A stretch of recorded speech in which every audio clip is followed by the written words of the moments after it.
Hello and welcome to DeKoder. In this snippet, we analyze the Bihar landslide and whether there are any pointers for the next Bengal elections. Now, so much has been written about the caste equation, the women's vote in Bihar, and how they impacted the outcome of the 2025 elections. But now that the final figures have been released by the Election Commission, the story has become much clearer. In this short snippet, we examine two other key factors that caused the landslide victory for the NDA and evaluates whether similar dynamics might influence the outcome in the neighboring state of Bengal, where the elections are scheduled in the next few months.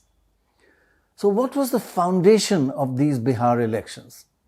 The Bihar election began on an unlikely base for a landslide victory.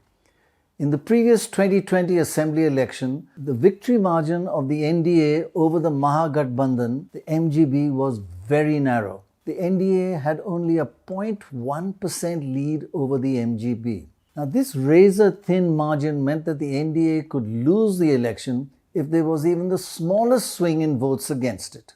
So just how did the NDA overcome such incredible odds against it to deliver such a decisive victory in 2025? While both alliances gained votes, the NDA gained much more, increasing its margin of victory to 8.7% from 0.1%. The difference in swings was absolutely remarkable. The NDA increased its vote share by a massive amount, moving it from 37.3% to nearly 47%, a huge 9.4% swing. And interestingly, the MGB held on to its voter base, in fact, increasing its vote share a little bit by 0.7%. So if the dramatic surge in the NDA's vote share didn't come from the MGB, how was it achieved? It is clear now from the final figures that the NDA converted a vulnerable starting position into a decisive victory by a combination of strategic swing management and alliance expansion. The NDA targeted the floating voter, not the MGB. While winning over the MGB's committed core voter might have been more challenging for the NDA, the electoral landscape in Bihar offered an easier alternative. Bihar has an unusually large reservoir of floating voters, much larger than any other state in India. In Bihar, independents had a substantial 8.6% support, compared with just 4.2% in assembly elections across all states of India. And smaller parties in Bihar had an even larger 11.2% vote share, more than 3 times higher than the average of just 2.7% for small parties across all states in India. So this combined 19.8% floating vote was almost 3 times the national norm, creating an enormous pool of voters with low political attachment and high volatility. The NDA's strategy focused on these voters rather than the committed MGB core supporters.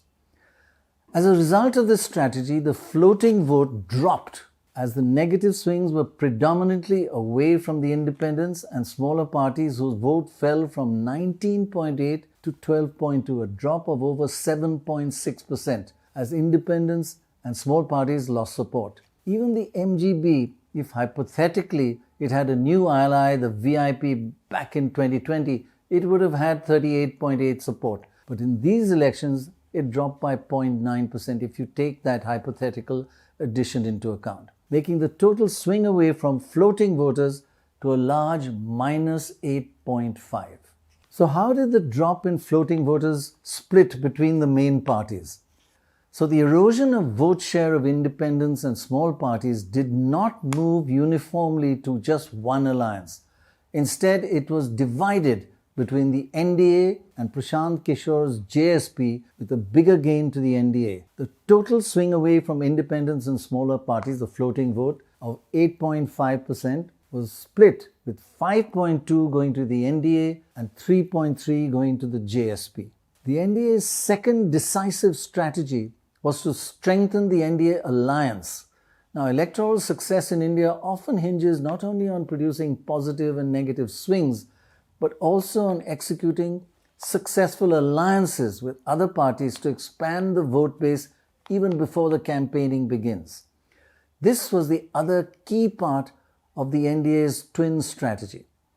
The two potential allies for the NDA among Bihar's significant non-NDA parties were Bihar's other large parties, Chirag Paswan's LJP, with a sizable vote share of 5.7% when it fought on its own in the previous election, and the VIP, an existing ally with 1.5% of the vote. The strategists of the NDA focused on winning over the LJP, which it succeeded, but at the expense of losing the smaller VIP as an ally, giving the NDA a net gain of 4.2% from the new alliance partner.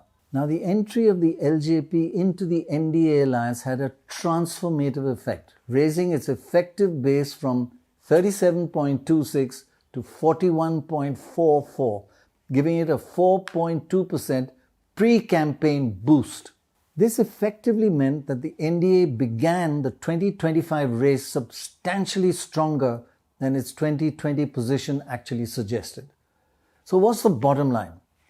The 2025 Bihar landslide, caused by a huge increase in votes of the NDA, was the outcome of a dual electoral focus, a combination of swing strategy and alliance expansion. The gain in NDA voters was more because of the swing from independents and small parties than the impact gained by alliance changes, including the LJP as an NDA ally. In the final analysis, the gain in votes by the NDA from the swing effect was 5.2%, while the alliance effect was 4.2%. The combined total increase of the NDA vote was 9.4%. Both components of the NDA strategy, the focus on swings and on alliances, were essential for its landslide victory. The question now is, will it work in neighboring Bengal, where elections are scheduled to be held in the next few months? Now, does the Bihar 2025 landslide suggest any pointers for Bengal 2026? The forthcoming election in West Bengal presents basically an entirely different political landscape. A first major difference is that the previous election as the base is very different.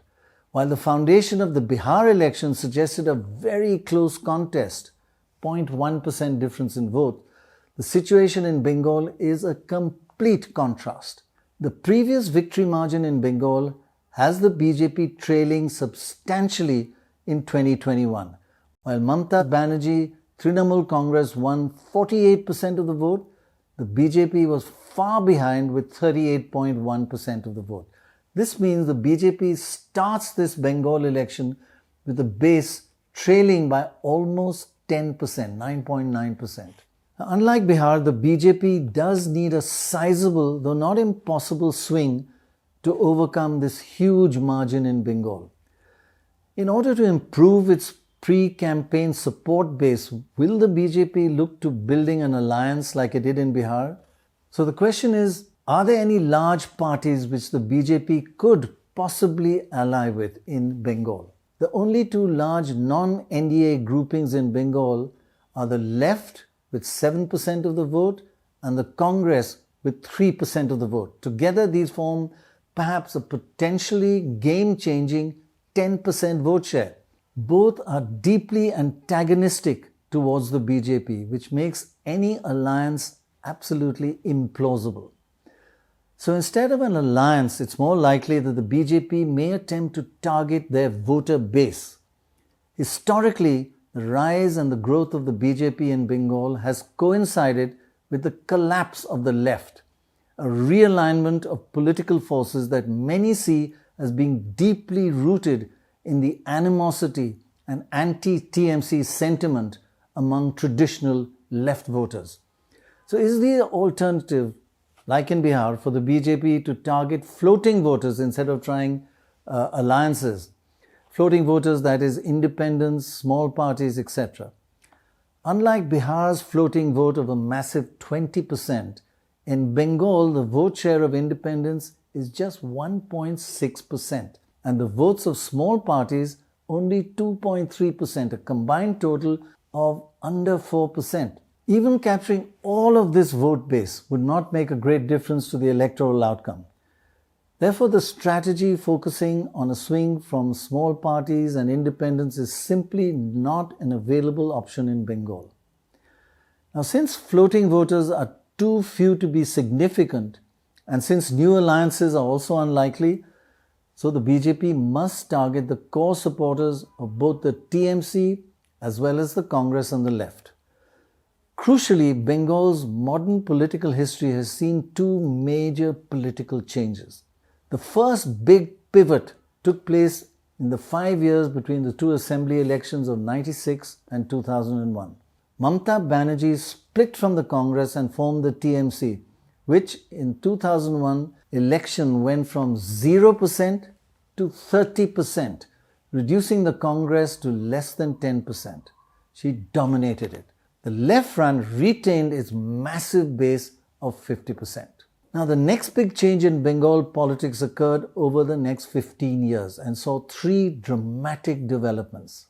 The strengthening of the TMC base going up to 50% in 2021, an enormous surge in support for the BJP going from only 2% in 2006 to over 38% in 2021, and finally the near decimation of the left, its vote base dropping from 50% in 2006 to just 7% in 2021. The Congress came in at fourth place with an all-time low base of 3% in 2021. So what about targeting women voters? Mamata Banerjee, just like Nitish Kumar, has a large support base amongst women, having delivered many policy benefits to them over the years. Both Bengal and Bihar have a high turnout of women, but with one crucial difference. In Bihar, women have exceeded men's turnout by as much as 9%, the difference which really benefited Nitish's NDA. In Bengal, women's turnout exceeds men by only 0.4%. So unlike Bihar, the women's vote in Bengal will only be marginally more important than men. Will the TMC's focus on women continue to work as a campaign strategy? According to a survey last year by Cicero, an authentic survey, the TMC enjoys a 3% higher support among women than men, while women's support for the BJP, the left and the Congress is about 2% less than their support among men. So women are a significant TMC advantage, but perhaps not to the extraordinary extent seen for Nitish Kumar in Bihar. The similarity, however, is that Nitish Kumar's popularity with women voters was the result of measures for women developed over 15 years. Similarly, in Bengal, Mamata Banerjee's women-targeted welfare measures have been in existence for more than 15 years. So now let's focus on whether there's a rural-urban voting divide in Bengal. Could the rural voter, for instance, be a new target for the BJP? Bengal consists of 185 rural and 109 urban seats. Data from that Cicero poll shows that TMC support is stronger in rural areas than in urban areas by at least 2%, whereas the BJP support in urban areas is higher by 3% than in rural areas. And for the left Congress combined, their rural support is about 4% higher than their urban support. So given the higher number of rural seats, this support base in Bengal appears to give the TMC a distinct advantage and could perhaps be a crucial target for the BJP. One other key difference between the Bengal and the Bihar elections is their economic performance. Bengal's per capita income is twice that of Bihar. The average income of a person in Bengal is about 12,800 rupees a month, compared to Bihar, where the average income earned is half that at 5,700 rupees a month. While surveys and election data do not estimate the impact of socio-economic factors on voting behavior directly, but perhaps this enormous income differential between Bihar and Bengal, that alone makes it difficult to draw behavioral parallels between these two states. So given these differences, what could be the main issues be in Bengal? The BJP's potential plank could be the illegal immigrant narrative, whipping up the fear of Ghuspetia. While this had only a marginal appeal in Bihar, it could carry more weight in Bengal given its border with Bangladesh. And for a counter strategy, the TMC could use the issue of the potential threat posed by the BJP to federalism and sub-national identity and the danger of being taken over and dominated by non-Bengalis and outsiders, often actually referred to as Gujaratis at the center. Finally, the bottom line for Bengal. The data suggests that most of Bihar's drivers of the election outcome do not translate to Bengal. The foundation of the election is very different. In Bengal, the BJP starts 10% behind the TMC, unlike the 0.1% lead it had in Bihar. In Bengal, no major alliances seem possible. Unlike Bihar, there is no sizable floating vote reservoir. In Bengal, the BJP's anti-Muslim immigrants issue could find wider resonance given the common border with Bangladesh. Conversely, the BJP faces the TMC, a strong regional party that could raise the issue of federalism, Bengali identity, and sub-national pride being threatened by outsiders at the center. Thanks very much for watching. Do keep watching DeKoder.